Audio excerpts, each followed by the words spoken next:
Haleluya, haleluya, haleluya. Salam damai sejahtera buat setiap kita, seluruh sidang jemaat Tuhan, bahkan bagi setiap saudara yang boleh menyaksikan renungan pada hari ini.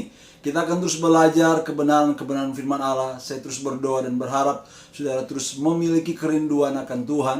Saudara terus membangun kehidupan rohani saudara di hadapan Tuhan. Hari-hari ini kita mau hidup kita untuk terus menyenangkan Tuhan. Maka bahkan meskipun kita ada di dalam situasi-situasi yang sulit mungkin, tetapi kita tetap percaya bahwa rencana Tuhan akan terus tergenapi dalam setiap hidup saya dan saudara. Kita akan melanjutkan renungan kita pada saat ini. Mari bersama-sama kita akan belajar dari Efesus pasal yang kelima. Surat Efesus pasal yang kelima, kita akan belajar dari ayat yang ke-18 sampai ayatnya yang ke-21. Efesus pasal 5 ayat yang ke-18 sampai 21. Firman Allah berkata begini. Dan janganlah kamu mabuk oleh anggur, karena anggur menimbulkan hawa nafsu.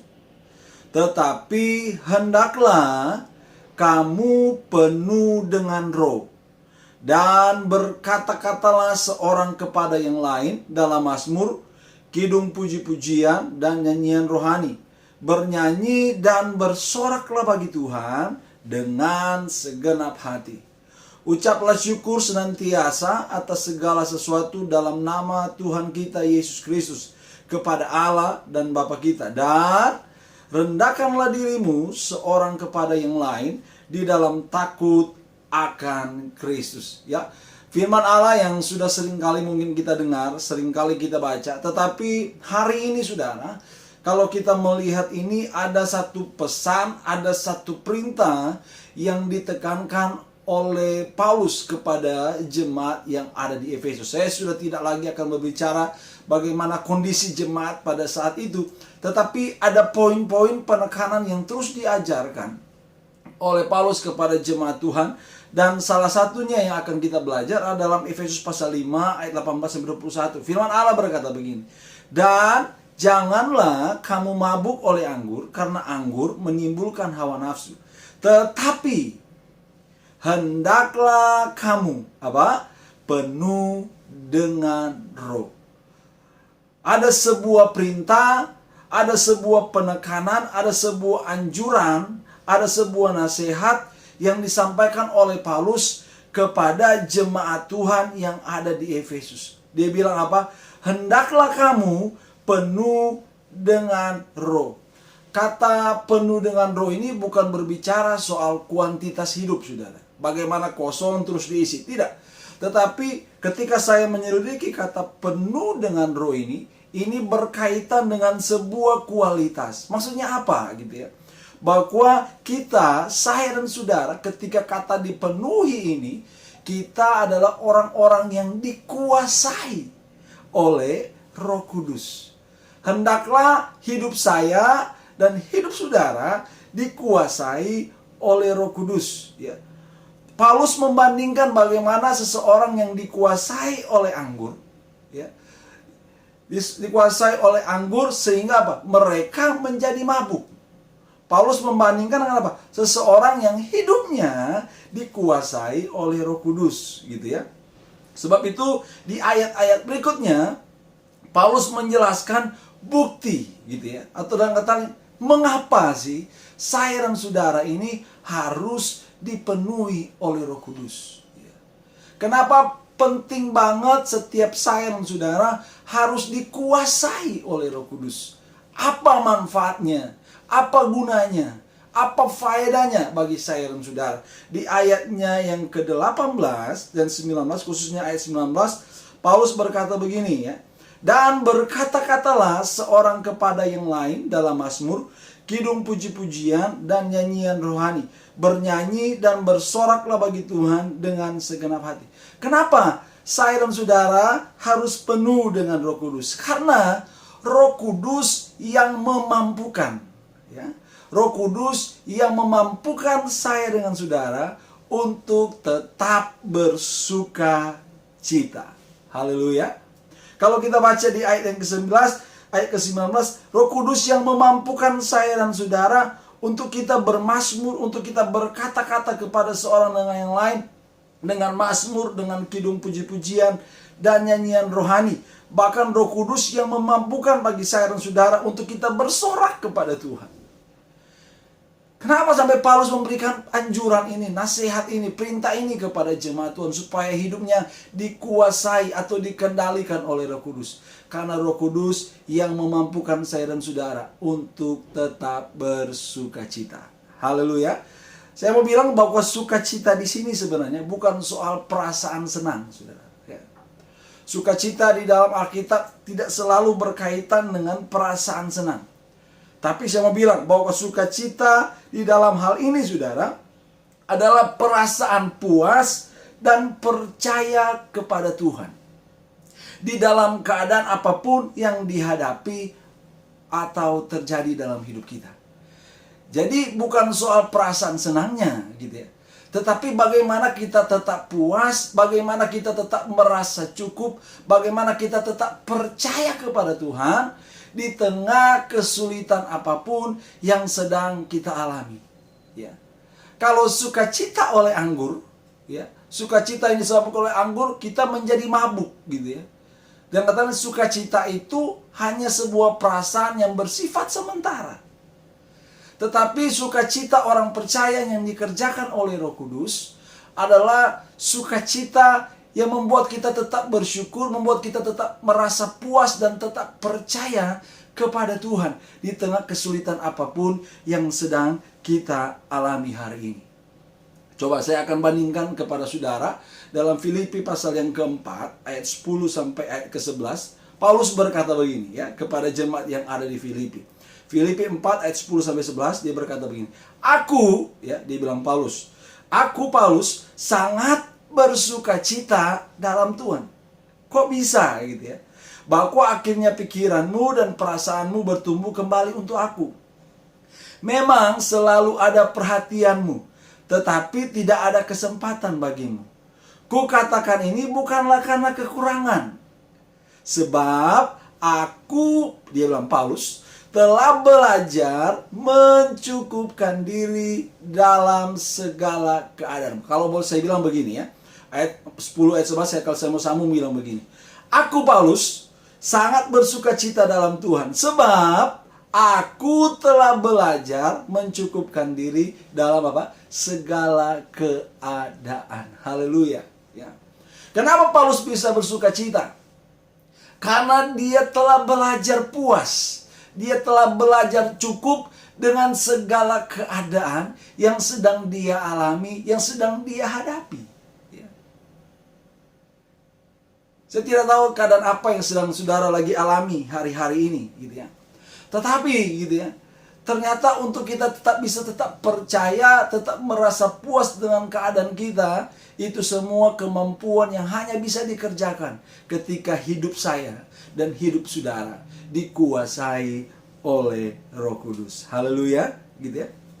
Dalam menggambarkan sukacita di dalam surat Efesus tadi, saudara, Paulus membandingkan kan dengan kebiasaan orang mabuk oleh anggur, ya.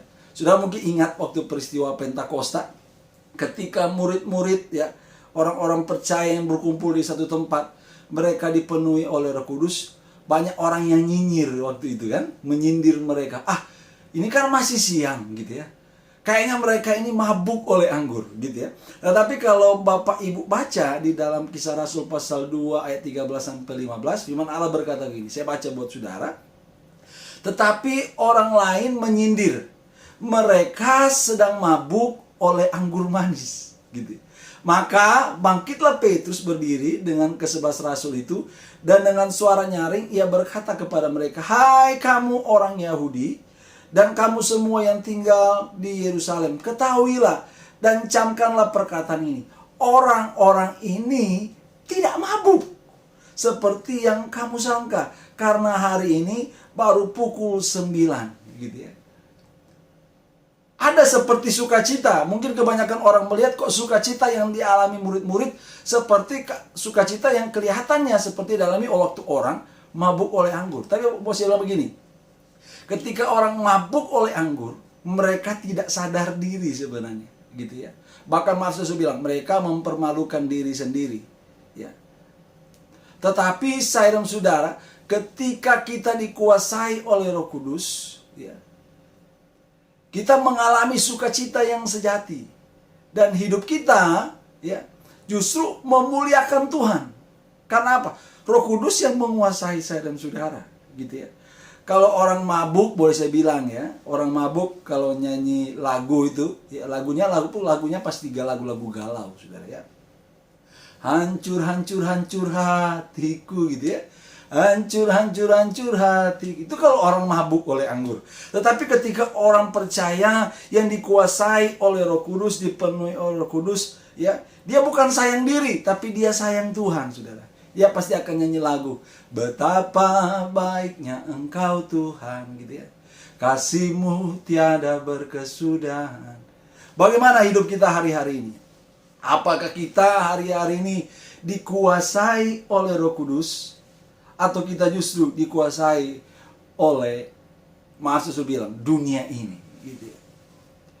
Kalau saudara membaca di dalam Kisah Rasul 16 ayat 25, ketika Paulus dan Silas ada di dalam penjara, saudara, ya, mereka justru ketika ada di dalam penjara itu, ya, keadaan itu tidak menguasai mereka untuk mereka tetap bersukacita. Tetapi justru keadaan atau penjara itu mereka putar balikan supaya di tempat itu ada sukacita. Siapa yang bisa menyanggupkan mereka bisa melakukan itu? Paulus dan Silas. Kalau bukan Roh Kudus. Sebab itu, saudara, mari hidup saya dan saudara selalu rindu untuk dikuasai, dikendalikan, dan dipenuhi oleh Roh Kudus. Haleluya. Saya berdoa biarlah renungan ini boleh menjadi berkat bagi setiap kita. Biarlah kita terus memiliki kerinduan akan Tuhan. Tuhan, penuhi aku. Penuhi aku. Penuhi aku dengan Roh-Mu. Haleluya. Tuhan Yesus memberkati. Saya akan sambung bagian-bagian berikutnya di renungan selanjutnya. Tuhan Yesus memberkati. Sampai ketemu. Haleluya.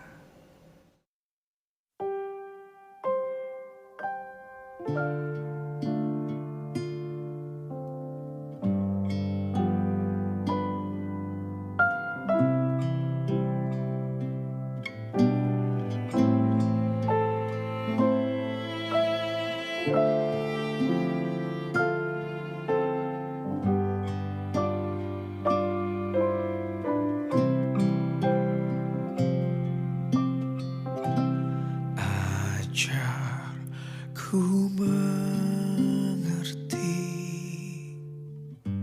segala rencana-Mu, ajar ku berserah hanya padamu. Pimpinlah jalanku dalam terang firman-Mu, ajar ku berharap hanya padamu.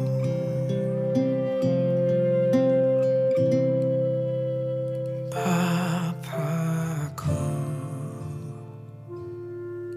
ajaib segala rancangan-Mu,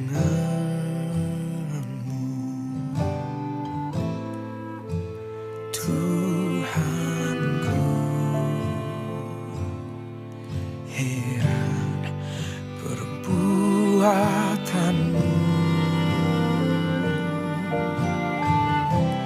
Engkau sanggup mengadakan segala yang ku perlukan menurut kehendak-Mu. Terjadilah.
sang